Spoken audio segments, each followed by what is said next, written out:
taking this week's episode of Occupational Hazards to the dump. This is where your paper, milk jugs, electronics, and old tires get recycled. Brad Musso is the supervisor at Alpina Resource Recovery. Just sorting our plastic is dangerous because people like to put things they're not supposed to in, such as glass and syringes. People don't understand that they come in on a truck, they're lifted up and dumped right out onto the ground. If it's glass jars, the glass shatters. We have to pick that up with our hands. We sort all our material by hand. Michael Burns has been digging his way through mountains of plastic for a year and a half. He's already suffered 6 injuries on the job. I've learned to pay attention a lot better. I wear my gloves at all times, and I always make sure I have pants and boots that make it so that no matter what, it's not gonna slice into me.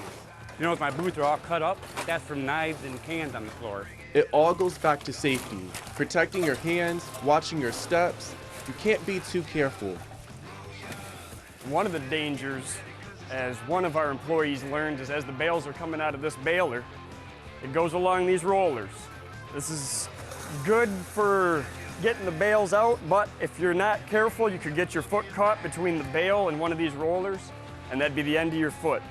Up here, we throw the cardboard to that chute there, and it goes down. You could fall down that hole and it'd be very bad. The machine's on and the button accidentally gets hit, you're done. The Solid Waste Association of North America says 71% of worker deaths happen during collection of waste or recycling. Another thing, we have skid steers driving around. You have to mind them because they're not always able to watch their surroundings. They have to focus on what they're doing. When they're backing up, you want to stay clear, invisible. If we reach in to grab a tin can and don't see the syringe next to it, bam, stabbed in the hand. Then we have to go to the hospital and get at least 6 months worth of testing done, just to see if they've contracted anything like HIV, hepatitis, things like that.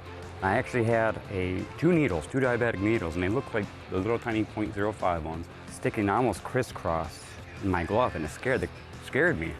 It didn't get me, but I felt the metal actually slide against my skin as it went through. And we actually find lots of needles in that roll-off. 24/7 Wall Street ranks recyclable material collectors as number 5 on its list of the most dangerous jobs in America. As far as the hazardous material, that's where it gets real dangerous because you don't always know what the customer's bringing in. They're supposed to have everything labeled, but people don't like to listen. So they'll bring us in lemonade bottles with mysterious liquid in it, which we can tell this is oil. An untrained eye wouldn't know what that is.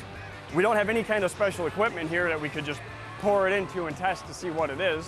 Recycling can have a lasting impact. The men who do the job care about our environment, despite the risks.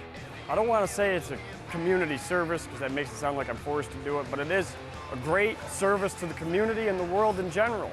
All this stuff you see behind you would be in a hole in the ground somewhere, and that's unacceptable. We only have one planet, and we can't throw all our trash in a hole somewhere and hope that it's going to go away. It's not going away. We just cover it up, and then we find another hole in the ground. Eventually, there's not going to be another hole in the ground to put it in. I just think it's a real good thing to be doing.